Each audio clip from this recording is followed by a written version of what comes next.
Gas বিদ্যুতের দাম বছরে একাধিকবার বাড়লে কঠিন হবে জীবনযাত্রা, আইন সংশোধনের কড়া সমালোচনা।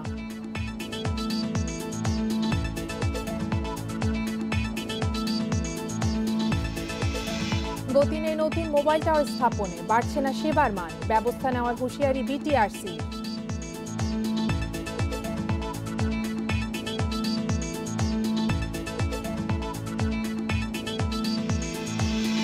আবারও মোবাইল ফোন ব্যবহারকারীর সংখ্যা 16.5 কোটি ছাড়িয়েছে, এক মাসে গ্রাহক সংখ্যা 20,000-এর বেশি বেড়েছে।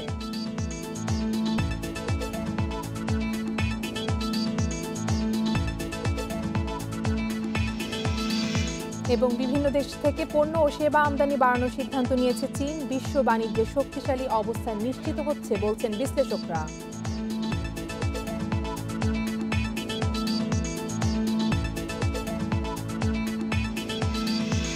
আমন্ত্রণ অর্থনীতি সারাদিন, আপনাদের সঙ্গে আছে আমি কপ্তিয়া মুমতাহানা। শুনছিলেন শিরোনাম, এবারে জানাবো বিস্তারিত।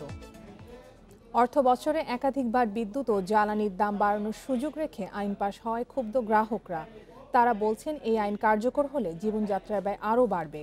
আর ব্যবসায়ীরা বলছেন বছরে বারবার বিদ্যুৎ ও জ্বালানির দাম বাড়লে লোকসানে পড়ে বন্ধ হয়ে যেতে পারে অনেক প্রতিষ্ঠান। আইনটিকে এক পেশে অভিহিত করে বিশেষজ্ঞরা বলছেন জনমত যাচাই এবং গ্রাহকদের স্বার্থ বিবেচনা করে আইনটিকে সংশোধন করা প্রয়োজন ছিল। 2003 সালে বিদ্যুৎ ও জ্বালানি আইনে কোনো অর্থ বছরে একবারের বেশি দাম পরিবর্তনের সুযোগ নেই। তবে আইনে বিশেষ বিবেচনায় দাম বাড়ানোর সুযোগ ছিল। তাই এ আইন সংশোধনের উদ্যোগ নেয় সরকার। অর্থ বছরে একাধিকবার দাম পরিবর্তনের সুযোগ রেখে সংশোধিত আইনের খসড়া মন্ত্রিসভায় অনুমোদন দেওয়া হয় গত ডিসেম্বরে। পরে বিল আকারে তা পেশ করা হয় জাতীয় সংসদে। বুধবার পাশ হয়েছে এই বিল। বিলের উদ্দেশ্য ও কারণ সম্পর্কে বিদ্যুৎ ও জ্বালানি প্রতিমন্ত্রী বলেছেন, সম্প্রতি জ্বালানি সরবরাহ কাঠামোতে দ্রুত পরিবর্তন ঘটায় এই আইনটি সংশোধনের প্রয়োজনীয়তা দেখা দিয়েছে। গ্রাহকরা বলছেন, এ আইনের মাধ্যমে যদি সমন্বয়ের অজুহাতে বছরে একাধিকবার বিদ্যুৎ ও গ্যাসের দাম বাড়ানো হয়, তাহলে তাদের উপর আর্থিক চাপ তৈরি হবে এবং উৎপাদিত পণ্যের মূল্যও বেড়ে যাবে, যা সামগ্রিক অর্থনীতিতে বিরূপ প্রতিক্রিয়ার সৃষ্টি করে জনজীবনে সংকট বাড়াবে। সরকার তেলের দাম না বাড়ায়, আমরা আগে যে দাম ছিল এই দামই যাতে থাকে, আমরা এটাই সরকারের কাছে আশা প্রার্থনা করি। বৃদ্ধির সাথে সাথে জনগণের তো বেতন বৃদ্ধি পাচ্ছে না, তো আলটিমেটলি লুজার হচ্ছে কি জনগণই। ব্যবহারের উপরেই আপনার উৎপাদন হবে, এক জায়গায় ঘর গৃহস্থালিতে ব্যবহার করা হবে।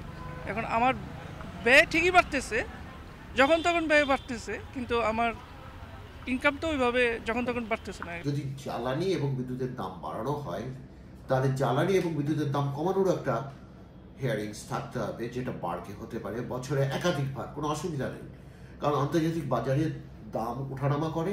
এ ব্যাপারে আমরা সরকারের সাথে একাত্মতা পোষণ করি। এ আইন জনগণের অধিকারের পরিপন্থী বলছেন বিশ্লেষকরা।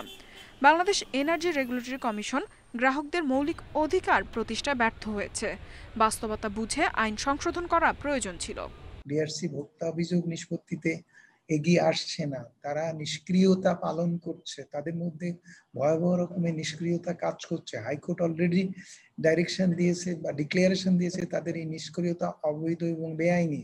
এই আইন রাষ্ট্রপতির সম্মতির পর তা গেজেট আকারে প্রকাশ পাবে এবং আইনটি কার্যকর করতে পারবে Bangladesh energy regulatory commission. ইফাতারা, independent news. করোনার ক্ষতি পুষিয়ে দিতে সব খাতে রপ্তানিকারকদের একই সুবিধা দিয়েছে সরকার। এর আওতায় এখন শুধু তৈরি পোশাক নয়, পাট, চামড়া সহ যে কোনো পণ্যের রপ্তানি মূল্য 210 দিন বা 7 মাসের মধ্যে দেশে আনতে পারবেন ব্যবসায়ীরা। এ বিষয়ে নির্দেশনা দিয়ে প্রজ্ঞাপন জারি করেছে বাংলাদেশ ব্যাংক। নতুন নির্দেশনায় রপ্তানি মূল্য দেশে আনার সময় 210 দিন এবং 2021 সালের 31 মার্চ পর্যন্ত এই সুবিধা দেওয়ার নির্দেশনা দেওয়া হয়েছে। তৈরি পোশাকের পাশাপাশি যে কোনো খাতের রপ্তানিকারকরা এখন এইসব সুবিধা পাবে। এ বছরের মার্চের আগে তৈরি পোশাকের রপ্তানি পণ্য জাহাজীকরণের পর 120 দিনের মধ্যে অর্থ দেশে আনার নির্দেশনা ছিল। কারো অর্থ ওই সময়ের মধ্যে না এলে সরকারের নগদ সহায়তা এবং অন্য ব্যাংকিং সুবিধা পাওয়া যেত না। করোনার প্রকোপ শুরু হলে 2 দফার নির্দেশনার মাধ্যমে সময় বাড়িয়ে 210 দিন বা 7 মাস করা হয়। নির্দেশনাটি 30 সেপ্টেম্বরের পরিবর্তে 2021 সালের 31 মার্চ পর্যন্ত কার্যকর হবে।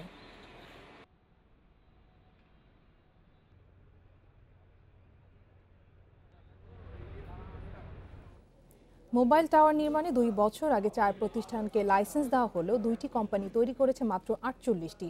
বাকি 2টি প্রতিষ্ঠান বলছে চুক্তির শর্ত জটিলতায় কাজ বন্ধ ছিল। এরই মধ্যে সমস্যার সমাধান হয়েছে, শিগগিরই টাওয়ার নির্মাণে গতি আসবে। মোবাইল টাওয়ার নির্মাণে 2019 সালে 4টি প্রতিষ্ঠানকে লাইসেন্স দেয় বিটিআরসি। শর্ত অনুযায়ী প্রথম বছরে বিভাগীয় শহর, দ্বিতীয় বছর জেলা এবং পঞ্চম বছর সব উপজেলায় টাওয়ার নির্মাণ করার কথা। কিন্তু মোবাইল অপারেটরদের সাথে প্রতিষ্ঠানগুলো টানাপোড়েন না কাটায় কাজ হয়েছে সামান্য। টাওয়ারের দাম ও রক্ষণাবেক্ষণ নিয়ে তৈরি হওয়া জটিলতার সম্প্রতি সুরাহা হয়েছে। চুক্তিবদ্ধ হয়েছে 2টি প্রতিষ্ঠান, বাকি 2টির সাথেও আলোচনা চলছে। অক্টোবরের 12 তারিখে ওনারা এসএলএটা পাবলিশ করেছে, ফাইনাল এসএলএ। এখন আমরা কিন্তু টাওয়ার তৈরি করার জন্য সক্ষম, কিন্তু তার আগে কিন্তু আমরা টাওয়ার তৈরি করতে পারতাম না, কারণ আমাদের মোবাইল অপারেটরের সাথে সার্ভিস লেভেল এগ্রিমেন্টটা তৈরি করা সম্ভব ছিল না। 259টি সাইটের একটা অর্ডার পেয়েছি, তো আমরা ওই সাইটগুলো রোল আউট করছি।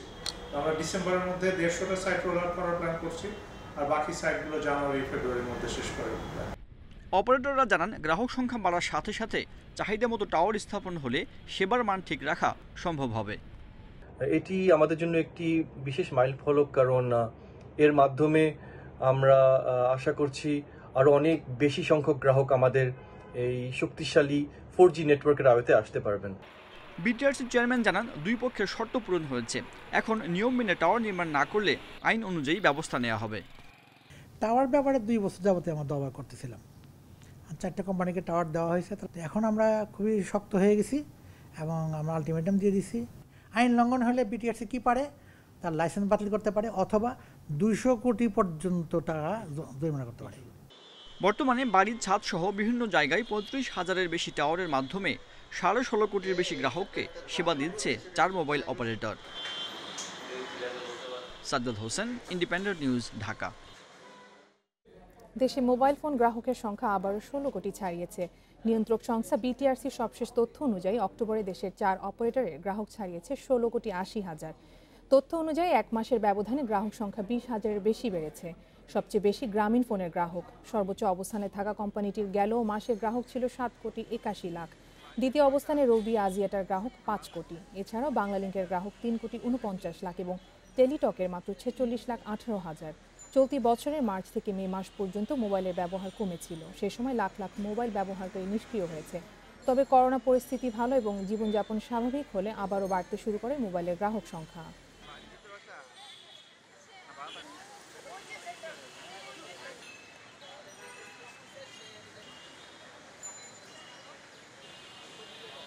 করোনার ক্ষতি মোকাবিলা এবং সহযোগিতা বাড়াতে দেশে বিনিয়োগের সুযোগ আরও বাড়াচ্ছে চীন।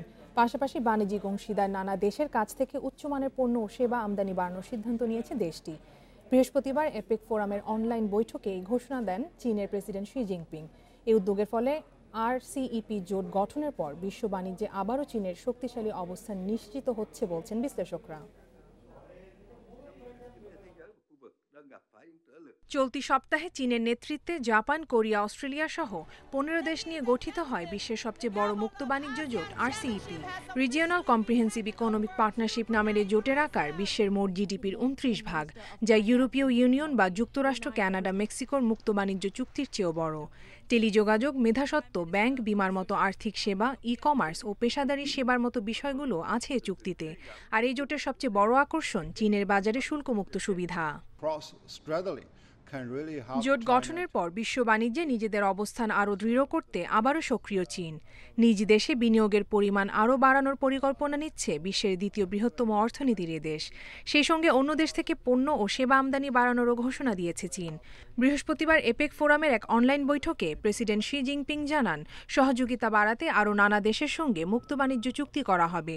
পাশাপাশি রক্ষণশীল নীতি বাদ দিয়ে একসঙ্গে সবাইকে নিয়ে করোনার ক্ষতি মোকাবেলায় চীন আগ্রহী বলেও জানান শি জিনপিং। আন্তর্জাতিক সহযোগিতা বাড়াতে চীনের দরজা সবসময় খোলা। বিনিয়োগ বাড়াতে উচ্চমানের মুক্ত বাণিজ্য চুক্তির বিষয়ে আরও দেশের সঙ্গে আলোচনা চালিয়ে যাব।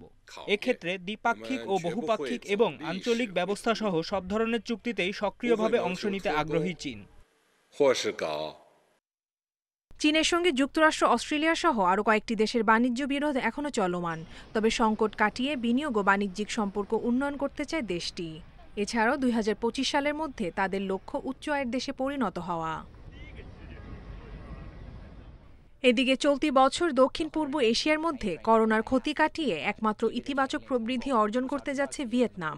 এবছর দেশটির অর্থনৈতিক প্রবৃদ্ধি 2.4% হতে পারে বলে পূর্বাভাস দিয়েছে আন্তর্জাতিক মুদ্রা তহবিল। দেশটির অভ্যন্তরীণ এবং বৈদেশিক বাণিজ্য স্বাভাবিক গতিতে চললে আগামী বছর প্রবৃদ্ধি 6.5% ছাড়িয়ে যাবে বলে ধারণা IMF-এর।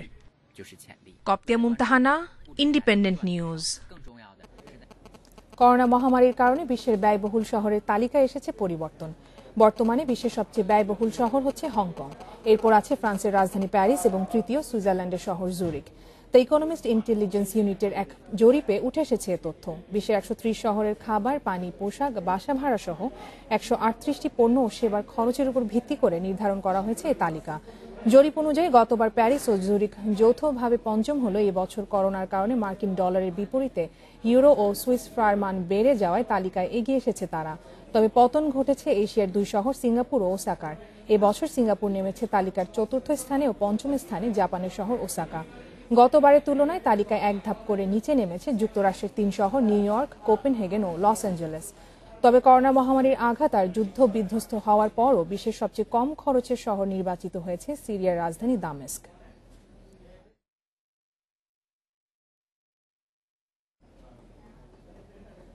এবারে শেয়ার বাজারের খবর। সূচকের পতনের মধ্য দিয়ে সপ্তাহ শেষ করল দেশের 2 শেয়ার বাজার। ডিএসইতে 50 ভাগ কোম্পানির শেয়ার দর কমেছে আজ, তবে বেড়েছে লেনদেনের পরিমাণ। অন্যদিকে চট্টগ্রাম স্টক এক্সচেঞ্জে সার্বিক সূচক কমেছে 16 পয়েন্ট। সপ্তাহের শেষ কার্যদিবসে ঢাকা স্টক এক্সচেঞ্জের প্রধান সূচক টিএসইএক্স কমেছে 9.76 পয়েন্ট, অবস্থান করছে 4879 পয়েন্টে। তবে সূচক কমলেও গত কার্যদিবসের চেয়ে কিছুটা বেড়েছে লেনদেনের পরিমাণ। আজ মোট হাতবদল হয়েছে 583 কোটি 35 লাখ টাকার শেয়ার, যা গত কার্যদিবসের চেয়ে 39 কোটি টাকা বেশি। হাতবদলে অংশ নেয়া 327টি কোম্পানি ও মিউচুয়াল ফান্ডের মধ্যে দর বেড়েছে মাত্র 93টির, কমেছে 165টির এবং অপরিবর্তিত আছে 69টি প্রতিষ্ঠানের শেয়ার দর। সবচেয়ে বেশি হাতবদল হওয়া কোম্পানির তালিকায় শীর্ষ অবস্থান ধরে রেখেছে বেক্সিমকো ফার্মা, দ্বিতীয় স্কয়ার ফার্মা এবং তৃতীয় ব্র্যাক ব্যাংক। শতাংশের দিক থেকে দর বৃদ্ধির তালিকায় শীর্ষে উঠে এসেছে অ্যাপেক্স ফুডস, দ্বিতীয় এসিআই ফর্মুলেশনস এবং তৃতীয় বঙ্গজ। অন্যদিকে চট্টগ্রাম স্টক এক্সচেঞ্জে সার্বিক সূচক কমেছে 16.96 পয়েন্ট, লেনদেন হয়েছে 14 কোটি 80 লাখ টাকার share. Shamim Ahmed, Independent News, Dhaka. Dhaka stock এক্সচেঞ্জে আজ থেকে চালু হয়েছে 15 মিনিটের প্রি ওপেনিং, ক্লোজিং এবং 10 মিনিটের পোস্ট ক্লোজিং সেশন, যে কারণে ডিএসইর অফিসের সময়সূচিরও পরিবর্তন আনা হয়েছে। প্রি ওপেনিং ও ওপেনিং সেশন হবে সকাল 9:45 থেকে সকাল 10টা। এই সময় বিনিয়োগকারীরা শুধু শেয়ার কেনা বা বেচার আদেশ দিতে পারবেন। এতে একটি নির্দিষ্ট ওপেনিং প্রাইস নির্ধারণ করা হবে। সর্বোচ্চ সংখ্যক ক্রেতা এবং বিক্রেতা যে প্রাইসে থাকবে সেটাই হবে ওপেনিং প্রাইস। এরপর দুপুর 2:30টায় স্বাভাবিক লেনদেন শেষ হওয়ার পর শুরু হবে ক্লোজিং ও পোস্ট ক্লোজিং সেশন, যা চলবে 10 মিনিট অর্থাৎ 2:30 থেকে 2:40 পর্যন্ত। তবে এই সময় বিনিয়োগকারীরা নতুন করে কোনো শেয়ার দর প্রস্তাব করতে পারবেন না, শুধু ক্লোজিং প্রাইসে শেয়ার কেনা বা বেচার সুযোগ পাবেন। এই পদ্ধতি চালুর কারণে ডিএসইর অফিস চলবে সকাল 9টা থেকে বিকেল 5টা পর্যন্ত, যেখানে আগের সময়সূচি ছিল সকাল 9:30 থেকে বিকেল 5:30।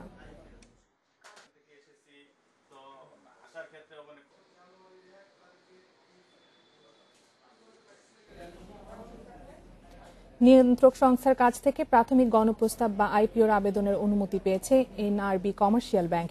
এর ফলে টানা 12 বছর পর শেয়ার বাজারে তালিকাভুক্ত হচ্ছে ব্যাংকিং খাতের কোনো কোম্পানি। প্রাথমিক গণপ্রস্তাব বা আইপিওর মাধ্যমে এনআরবিসি ব্যাংক শেয়ার বাজার থেকে 120 কোটি টাকার পুঁজি সংগ্রহ করবে। এজন্য ব্যাংকটি 10 টাকা অভিহিত মূল্য বা ফেস ভ্যালুতে 12 কোটি শেয়ার বিক্রি করবে। আগামী ফেব্রুয়ারি মাসে আইপিও চাঁদা গ্রহণের তারিখ ঠিক করা হয়েছে। আইপিওর মাধ্যমে ব্যাংকটি যে পুঁজি সংগ্রহ করবে তার মধ্য থেকে 110 কোটি টাকা সরকারি বিভিন্ন সিকিউরিটিজে, 6 কোটি টাকা শেয়ার বাজারে তালিকাভুক্ত এ শ্রেণীর কোম্পানিতে বিনিয়োগ করবে। বাকি 4 কোটি টাকা আইপিও প্রক্রিয়া বাবদ খরচ করা হবে। এর আগে সবশেষ 2008 সালে ফার্স্ট সিকিউরিটি ইসলামী ব্যাংক পুঁজিবাজারে তালিকাভুক্ত হয় ব্যাংকিং খাতের কোনো কোম্পানি হিসেবে।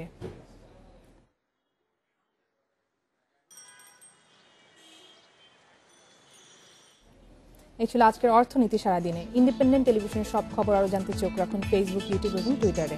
আমন্ত্রণ আমাদের পরের আয়োজনে।